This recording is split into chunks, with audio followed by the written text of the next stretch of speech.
Hello friend, আজ তোমাদের দেখাবো 2003-এর ভোটার লিস্টে কী করে নাম চেক হয়।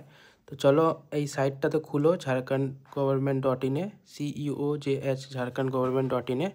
তারপরে তুমি দেখো সিলেক্ট রোল টাইপে যেয়ে নিয়ে এনরোলমেন্ট নম্বরটা দিয়ে 2003-এ ক্লিক করো।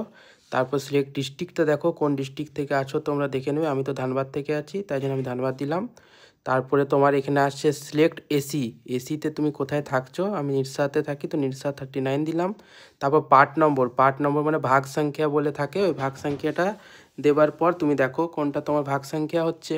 আমি নিজের ভাগ সংখ্যাটা দেখছি, আমার কোনটা 212 দেখছি, তো 212-তে আমি ক্লিক করব। তারপর তোমাদের যেটা হচ্ছে ভাগ সংখ্যা তুমি ওইটা করবে।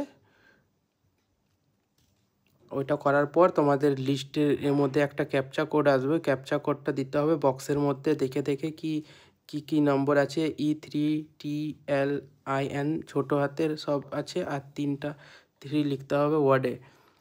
ওগুলো করার পর ওকে করবে। তারপরে তোমার লিস্টে ভোটার লিস্টের নামটা দেখা যাবে, কি নামটা কোথায় আছে এখানে জেনে তোমাকে সার্চ করে নিয়ে সেভ করে নিতে হবে। সেভ করার পর লিস্টটা তোমার সামনে এরকম করে চলে আসবে। তো ভিডিওটাতে লাইক করো, শেয়ার করো, যত পারছো অত শেয়ার করো, আর সবাইকে ভিডিওটা দেখিয়ে দাও 2003-এর ভোটার লিস্ট কী করে বেরায়। Thank you.